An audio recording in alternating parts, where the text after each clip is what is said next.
Have you ever wondered where clean electricity actually comes from? As the world pushes toward lower emissions and a net zero future, countries are racing to find energy sources that are not only clean but also reliable. In Indonesia, one energy source quietly plays a huge role in this transition: geothermal energy. And behind the development of geothermal power in Indonesia, there's one company with a major influence: PT Pertamina Geothermal Energy, or PGE. PGE is a subsidiary of Pertamina that focuses on developing geothermal resources across Indonesia. As the market leader in this sector, Pertamina Geothermal Energy doesn't just produce electricity, it supports energy security while helping reduce carbon emissions. So in this video, we'll break down Pertamina Geothermal Energy's strategic position, looking at its internal strength and weaknesses, the opportunities and threats it faces externally, and how all that comes together in the IE matrix. Let's start by looking inside the company with Pertamina Geothermal Energy's internal SWOT analysis. In this part, I will explain the internal SWOT analysis, focusing on the strengths and weaknesses of PT Pertamina Geothermal Energy.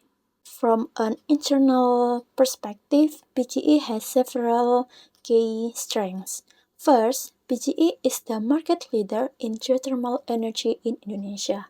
The company operates large-scale geothermal projects across several working areas, which gives PGE a strong and dominant position in the geothermal sector. Second, PGE is supported by Pertamina as a state-owned holding company. This provides strong business stability, operational synergies, and better access to funding, which is very important for capital-intensive energy projects.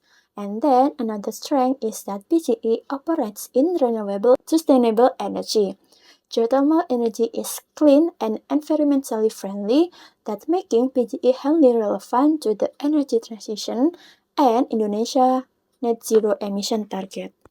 However, PGE also faces several internal weaknesses. First, geothermal exploration requires high initial investment and capital expenditure. Significant funds are needed before a project can generate return. Second, geothermal projects are long-term in nature. The development process, from exploration to commercial operation, takes a long time, resulting in a relatively long payback period. And lastly, geothermal resources are geographically limited. PGE can only develop projects in areas with geothermal potential, which limits flexibility in expanding to new locations. Overall, PGE has strong internal capabilities to support its geothermal business, although several internal challenges still need to be managed effectively. Next is the external SWOT analysis, namely the opportunities and threats that exist at PGE. This analysis aims to assess how the external environment outside the company can provide opportunities and challenges for the sustainability of PGE's business. Okay, I will discuss the opportunities available at PGE first. The main opportunities for PGE stem from the national and global energy transition toward low-carbon energy, as well as the net zero emission target set by the Indonesian governance. In this context, geothermal energy has a very strategic position because it is a renewable energy source that is low emission, stable, and capable of operating as base load power, unlike another renewable energies that are dependent on weather conditions. So this is reflected in PGE's performance in 2024, which was able to record emission avoidance of more than 4 million tons of carbon dioxide equivalent, with an emission intensity that is much lower than fossil fuel power plants. These conditions show that the energy transition agenda is actually a long-term opportunity for PGE. The next opportunity is governance, regulatory, and policy support for the development of new and renewable energy. As a subsidiary of PT Pertamina Persero, PGE is in a relatively strong position to support the national energy security and self-sufficiency agenda. This opens up opportunities for PGE to gain access to strategic project and policy support in geothermal development. In addition, PGE has also established a strategy to develop geothermal capacity and diversify the use of geothermal energy beyond the electricity sector, which expands its future business growth potential. Other external opportunities stem from the increasing demand for clean energy, both from investors, industry, and the community. Not only that, the growing carbon market also opens up new sources of added value for PGE. In 2024, PGE was listed as a carbon credit provider on the Indonesian Carbon Exchange with a total of hundreds of thousands of tons of carbon dioxide equivalent carbon sold. This shows that PGE's opportunities lie not only in electricity sales but also in monetizing environmental performance as part of its sustainable business strategy. Besides external opportunities, PGE also faces a number of external threats, such as a natural risk and the uncertainty of geothermal exploration. The geothermal industry is highly dependent on geological conditions that are not entirely predictable. The exploration process requires large costs, a long time, and has uncertain success rate.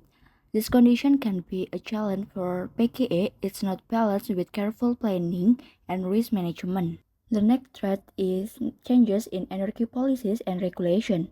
As a company operating in strategic sector, PGE is greatly influenced by governance policies such as renewable energy intensive schemes and electricity tariff adjustment. Policy changes that are not in line with the company's plan have the potential to affect the profitability and feasibility of geothermal projects. And the final threat is increased competition from the other renewable energy sources, such as solar and wind power. Solar and wind energy have the advantage of increasingly low construction costs and relatively short construction times, making them increasingly attractive to investors. This situation requires PGE to continuously improve this efficiency, technological innovation, and cost competitiveness in order to remain a major player in the clean energy sector. Based on the analysis of opportunities and threats, it can be concluded that PGE has enormous external opportunities in line with the energy transition and the development of the carbon market, but also faces significant challenges from natural risk, regulation, and competition. The result of this analysis will form the basis of determining PGE's position in the IE metric. The internal external matrix or IE matrix is a strategic management tool used to analyze a company's current position and to suggest appropriate strategies for future development.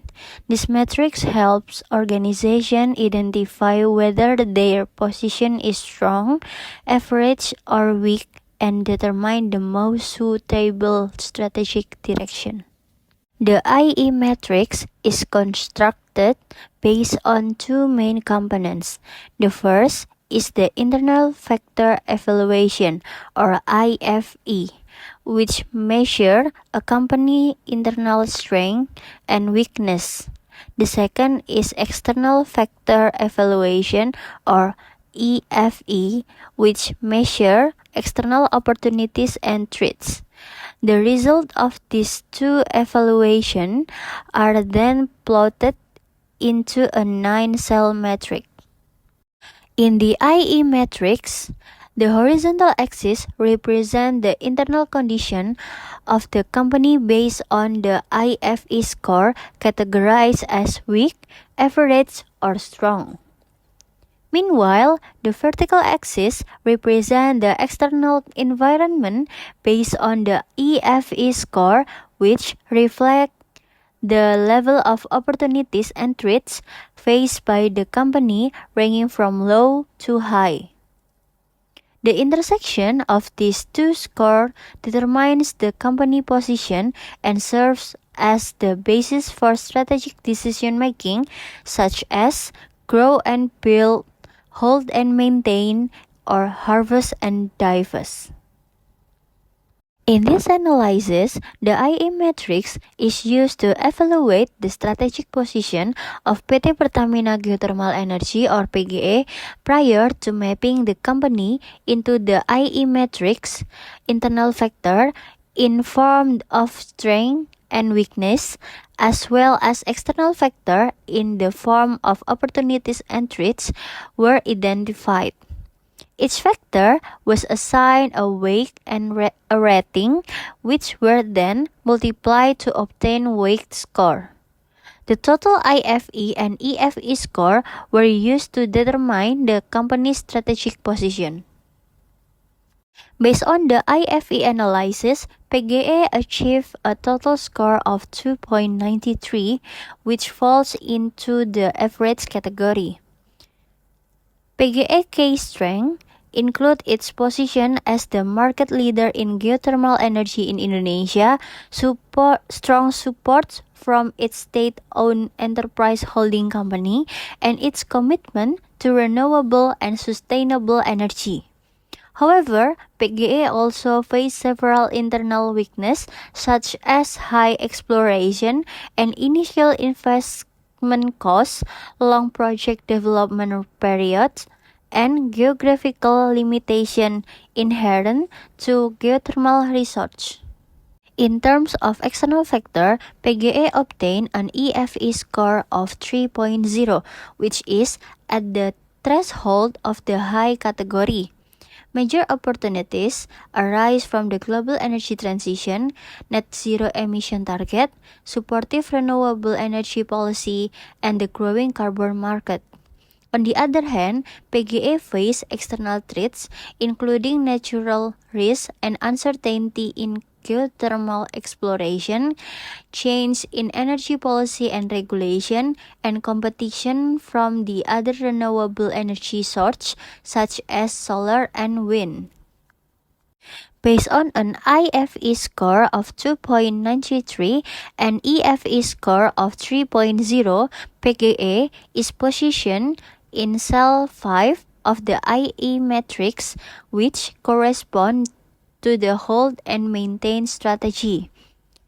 This position indicates that PGE has a relatively solid internal condition, but not strong enough to pursue aggressive expansion despite the presence of significant external opportunities. The hold and maintain strategy emphasizes maintaining current performance and optimizing existing assets.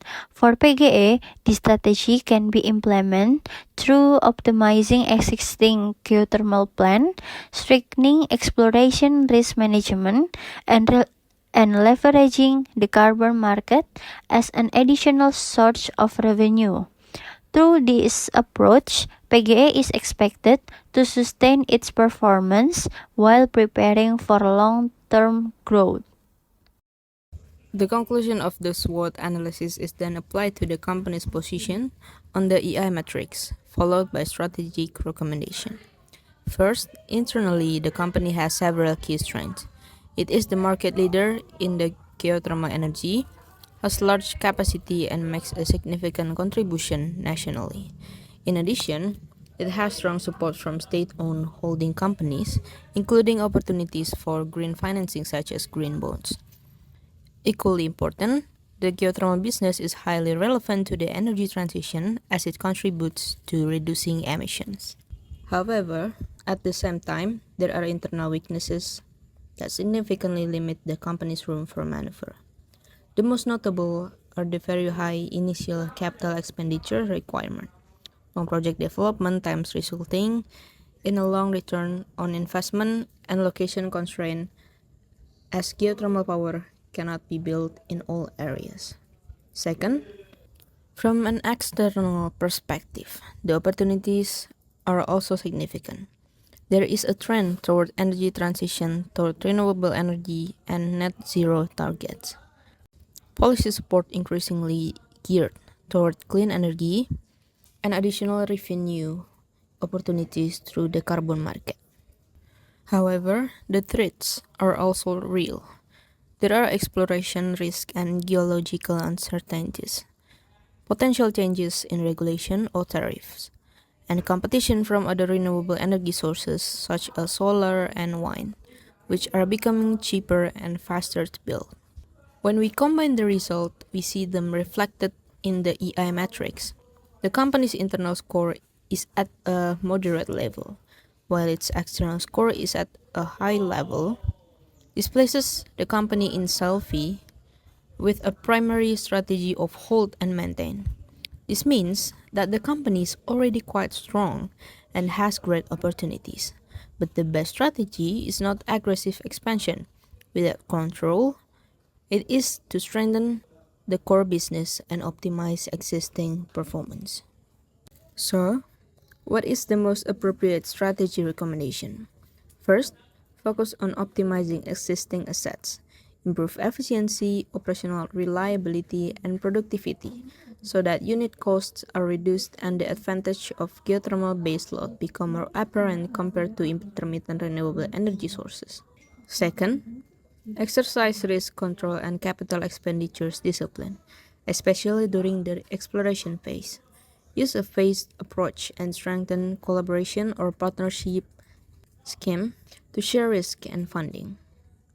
Third, develop revenue streams within the same ecosystem as geothermal energy, such as carbon market monetization or the use of geothermal energy for non-electricity needs to add value without disrupting the core focus.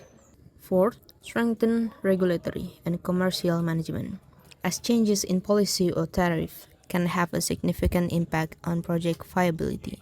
Therefore, companies need to actively ensure that projects remain bankable. And finally, make sustainability governance and reporting an enabler of financing, as credible climate and risk metrics can help companies gain access to more competitive capital.